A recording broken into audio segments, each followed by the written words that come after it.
उपसर्ग पढ़ेंगे। क्या पढ़ेंगे? उपसर्ग। और ये जो उपसर्ग है हिंदी ग्रामर में भी काम आता है और संस्कृत ग्रामर में भी काम आता है, तो इसीलिए ध्यान देना। देखो सबसे पहला हेडिंग जो हम लोग लिखे हैं वो लिखे हैं उपसर्ग। क्या लिखे हैं? उपसर्ग। तो उपसर्ग के मतलब होता है बाबू, इसका डिफिनेशन की अगर बात आता है तो डिफिनेशन में हम लोग यही पढ़े हैं कि उपसर्ग एक वैसा शब्दांश होता है, शब्दांश के मतलब होता है शब्द का छोटा रूप, शब्द का छोटा रूप। तो उपसर्ग एक वैसा शब्दांश होता है जो किसी भी शब्द के पहले, किसी भी शब्द के पहले लग करके जो है उसके अर्थ में क्या कर देता है? परिवर्तन कर देता है। अर्थ में क्या कर देता है? तो वैसे शब्दांश को हम लोग क्या बोलते हैं? उपसर्ग बोलते हैं। क्या बोलते हैं? और एक चीज याद रखना बाबू कि उपसर्ग से जो क्वेश्चन आता है, चाहे 10th का बोर्ड हो या 12th का बोर्ड हो या तो फिर अदर एग्जाम हो, जैसे इससे जो है सीटेट वगैरह में आता है क्वेश्चन, या तो फिर कहने का मतलब कि और जो एग्जाम है जिसमें भी हिंदी व्याकरण आता है, बिहार पुलिस हो गया, ये सब में, तो इससे डिफिनेशन नहीं आएगा लिखने के लिए कि उपसर्ग किसे कहते हैं। डायरेक्ट वहां जो आएगा एग्जाम्पल से क्वेश्चन आता है, इसलिए डायरेक्ट हम लोग एग्जाम्पल को पढ़ेंगे और एग्जाम्पल से किस प्रकार से क्वेश्चन आता है उसको हम लोग देखेंगे। परिभाषा से मतलब नहीं है, इसीलिए ध्यान देना। चाहे 10 तो यहाँ पे जो है आज हम लोग सिर्फ इसका जो है कौन उपसर्ग है और उसका एग्जाम्पल को देखेंगे जहां से क्वेश्चन आता है। तो देखो 3 कॉलम हम बनाए। सबसे फर्स्ट जो कॉलम है वो उपसर्ग है, दूसरा जो कॉलम है अर्थ है, और तीसरा जो कॉलम है शब्द है। क्या चीज है? देखो यहाँ पे याद रखना है कि टोटल जो कॉलम, टोटल जो उपसर्ग की संख्या होता है वो 22 होती है। कितना होती है? 22 होती है उपसर्ग की संख्या। और ये 22 उपसर्ग को यहाँ पे हम लिखे हैं बाबू, और उसके बाद जो है इसका एग्जाम्पल को हम लोग देखे हैं। तो देखो सबसे पहले हम लोग आते हैं प्रा उपसर्ग। कौन उपसर्ग? प्रा उपसर्ग के मतलब होता है अधिक। क्या होता है? मतलब प्रा जो उपसर्ग होता है उसका अर्थ जो होता है वो अधिक होता है। क्या चीज होता है? अधिक होता है। और इससे कौन कौन से शब्द बनेगा? तो देखो सबसे पहला हम लिखे हैं प्रसन्न। क्या लिखे हैं? तो प्रसन्न जैसा ही लिखे हैं तो प्रसन्न, प्रा आ रहा है कि नहीं? तो प्रा जिसमें भी जो भी शब्द जिसमें प्रा आएगा तो हम समझ जाएंगे कि उसमें कौन सा उपसर्ग है? उपसर्ग है। दूसरा जो एग्जाम्पल लिखे हैं वो लिखे हैं प्रताप। क्या लिखे हैं? तो प्रताप जैसे ही हम लोग बोल रहे हैं तो प्रताप में रा आ रहा है, तो इसमें भी कौन सा उपसर्ग होगा? प्रा उपसर्ग होगा। तीसरा जो हम लोग लिखे हैं वो लिखे हैं प्रताप। क्या लिखे हैं?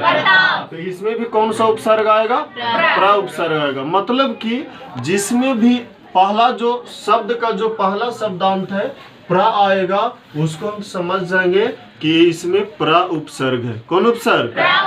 और एग्जाम में बस इतना आएगा कि या तो कहेगा बाबू कि निम्नलिखित शब्द में किसमें प्रा उपसर्ग लगा हुआ है, या तो फिर दूसरा जो तरीका होता है क्वेश्चन पूछने का वो होगा कि जैसे कि इसमें एग्जाम्पल में से कोई भी शब्द को लिख देगा और कहेगा कि इसमें कौन सा उपसर्ग लगा हुआ है। जैसे मान लेते हैं लिख दिया प्रताप और पूछा कि इसमें कौन सा उपसर्ग है, तो ये 22 उपसर्ग में से बताना है कि कौन सा उपसर्ग है, तो इसमें कौन सा उपसर्ग होगा? उपसर्ग होगा। क्लियर? उसी तरीका से दूसरा जो उपसर्ग है बाबू जिसका नाम है दूस। क्या है? दूस। इसका जो अर्थ होता है बुरा होता है। क्या होता है? बुरा। और इससे जो शब्द बनता है दूसस कारण है वो है दुशासन। क्या है? दुशासन। तो दूसरा हम लोग लिखे तो दू में दूस आ रहा है कि नहीं, फिर दुशासन लिखे तो दूस आ रहा है, फिर क्या लिखे हैं? दुश्मन। क्या लिखे हैं? दुश्मन। इसमें भी क्या आ रहा है? दूस आ रहा है। तो जिसमें भी पहला जो शब्द का शब्दांश है वो दूस आता है तो हम समझ जाएंगे कि उस कौन सा उपसर्ग है? दूस उपसर्ग है। उसी तरीका से तीसरा है बाबू दूर। तीसरा क्या है? दूर का अर्थ होता है हीन। क्या होता है? हीन। और इससे जो शब्द बनता है वो हो गया दुर्बल। क्या हो गया? दुर्बल। तो जैसे ही हम लोग दुर्बल बोलते हैं तो दूर आ रहा है कि नहीं।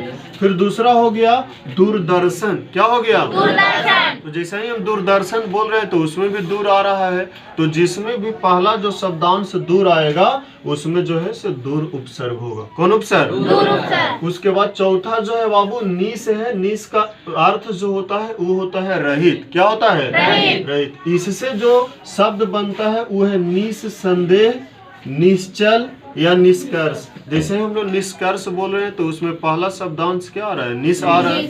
फिर क्या आ रहा है, निश्चल बोल रहे हैं तो उसमें पहला शब्दांश क्या आ रहा है, निस आ रहा है। तो ऐसे उपसर्ग, ऐसे शब्द में जो है कौन सा उपसर्ग होगा, निस उपसर्ग होगा। फिर उसके बाद है बाबू नीर, क्या है, नीर। तो नीर का भी अर्थ जो होता है रहित होता है, क्या होता है, रहित। इससे जो शब्द बनेगा निर्बल, क्या बनेगा, निर्बल। देखो जैसा ही हम लोग बोल रहे हैं निर्बल तो नीर, नीर आ रहा है कि नहीं, तो नीर जैसा ही आ रहा है तो समझ जाएंगे कि इसमें कौन सा उपसर्ग है, नीर उपसर्ग है। दूसरा क्या है, नीरस, क्या है, नीरस। तो जैसा ही हम लोग नीरस बोल रहे हैं तो नीरस में भी नीर आ रहा है, तो कौन सा उपसर्ग है, नीर उपसर्ग है। फिर और लिखे हैं एग्जाम्पल में निर्माण विग्रह हो गया, ये सब में भी जो है कौन सा उपसर्ग आता है, नीर उपसर्ग। आगे जो है बाबू अति, क्या है, अति। अति, तो अति का जो अर्थ होता है वो होता है अधिक, क्या होता है, अधिक। इससे जो शब्द बनेगा वो बनेगा अति आवश्यक, क्या बनेगा, अति आवश्यक। फिर बनेगा अत्याचार, क्या बनेगा, अत्याचार। फिर बनेगा अत्यंत, क्या बनेगा, अत्यंत। फिर क्या बनेगा, अतिरिक्त, क्या बनेगा, अतिरिक्त। तो इस सभी में जो है बाबू या तो आत आए या तो अति आए। अब देखो किसी को लग रहा होगा कि सर कहीं कहीं पे ऐसा है उपसर्ग, जैसे एक जगह परा है और एक जगह परा उपसर्ग है, एक जगह परी है। तो देखो यहाँ पे हम कैसे समझेंगे कि आत है कि अति उपसर्ग है। जैसे यहाँ पे मान लेते हैं अत्याचार में आत है, अति तो है नहीं, तो देखो आत भले है लेकिन उपसर्ग में कहीं पे आत है नहीं है। तो जब आत उपसर्ग में आता ही नहीं है तो उसमें कौन सा उपसर्ग होगा, अति उपसर्ग होगा। कौन उपसर्ग, अति। फिर लिखे हैं बाबू अधि, क्या लिखे हैं, अधि। अधि का अर्थ होता है प्रधानता, क्या होता है, प्रधानता। तो देखो प्रधानता होता है, इससे जो शब्द बनेगा अधिपति, अधिनायक, अधिभार, अधिकारी, ये सभी में जो है पहला जो शब्द का शब्दांश है बाबू वो अधि आ रहा है। फिर उसके बाद अगला उपसर्ग है अनु, कौन है, अनु। अनु का अर्थ होता है क्रम, क्या होता है, क्रम। तो इससे जो शब्द बनेगा अनुज बनेगा, अनुवाद बनेगा, अनुकरण बनेगा, अनुशासन बनेगा, अनुच्छेद बनेगा। मतलब जिसमें भी अनु आएगा वो किस उपसर्ग में आएगा, अनु उपसर्ग में। अब जो किसी के मन में आ रहा होगा सर जब आगे में आन आएगा तब वो मतलब दूसरा उपसर्ग हो जाएगा, तो देखो तो अन आएगा तो कहीं पे अन उपसर्ग है ही 2200 में से, कहीं पे नहीं है, इसलिए उसमें भी कौन सा उपसर्ग आएगा, अनु उपसर्ग। तो क्लियर है। फिर उसके बाद क्या है अभी, क्या है अभी। अभी का जो अर्थ होता है अधिकता होता है, क्या होता है, अधिकता। और इससे जो उपसर्ग बनेगा बाबू अभिमान, अभिलाषा, अभियान, अभिशाप। क्लियर। तो कहने का मतलब है किसी लग रहा सर अगर आभ आवेगा तब, तो आभ भी आवेगा तो भी कौन सा उपसर्ग होगा, आभि उपसर्ग होगा, क्योंकि आभ उपसर्ग ये 2200 में कहीं पे है नहीं। अगर वो उपसर्ग रहता है तभी वो होगा, अन्यथा यही वाला उपसर्ग होगा। उसी तरीका से बाबू अगला जो उपसर्ग है आब है, जिसका अर्थ होता है पतन, क्या होता है, पतन। पतन। इससे जो बनेगा वो बनेगा आबनत, क्या बनेगा, अवनत। आबनत, क्या बनेगा, अवनत। फिर क्या बनेगा आबगुण, क्या बनेगा, अवगुण। फिर क्या बनेगा, अपारक। इस सभी में अब आ रहा है कि नहीं। फिर अगला उपसर्ग है बाबू आ, क्या है, आ से जो आ का जो अर्थ होता है उल्टा, क्या होता है, उल्टा। इससे जो उपसर्ग बनेगा आगमन, आयात, आवास, आसमान, आकृति। सभी का पहला शब्दांत आ रहा है कि नहीं। फिर उसके बाद आगे जब हम लोग आते हैं तो अगला जो उपसर्ग है वो ऊपर, क्या होता है, ऊपर होता है। इससे जो शब्द बनेगा उत्कर्ष बनेगा, क्या बनेगा, उत्कर्ष। दूसरा क्या बनेगा? उत्पन्न। तीसरा क्या बनेगा? सभी में उत आ रहा है कि नहीं? फिर उसके बाद अगला जो है बाबू उद है। क्या चीज है? तो उद का अर्थ क्या होता है? ऊपर।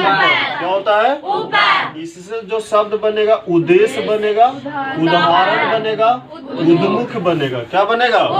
सभी में फर्स्ट जो शब्दांत है उद आ रहा है कि नहीं? फिर अगला उपसर्ग है उप। क्या चीज है? तो उप का जो अर्थ होता है वो होता है निकटता। क्या होता है? निकटता, जिसको हम लोग समीप बोलते हैं या नजदीक बोलते हैं। जिससे जो शब्द बनेगा उपदेश। क्या बनेगा? तो जैसे ही उपदेश शब्द बन रहा है तो इसमें उप आ रहा है कि नहीं? फिर है उपवन, उप आ रहा है। फिर क्या है? उपासना, उप आ रहा है। तो इसमें कौन सा उपसर्ग होगा? उप होगा। फिर है नी। क्या है? नी का अर्थ होता है नीचे या बाहर। नीचे या बाहर। इससे जो शब्द बनेगा बाबू निषेध बनेगा, निदान बनेगा, निमग्न बनेगा। सभी का जो पहला शब्दांत है वो नी आ रहा है, इसलिए नी उपसर्ग होगा।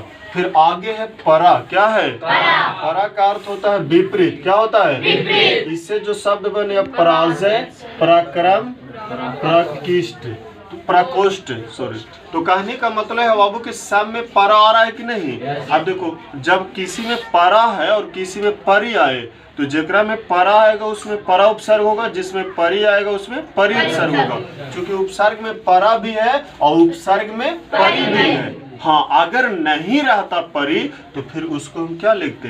परा लिखते। क्या लिखते? और यही मेन उपसर्ग को जो है अलग अलग तरीका है पहचानने का, उसको अलग अलग डिफाइन करने का यही एक तरीका है। फिर है प्रति।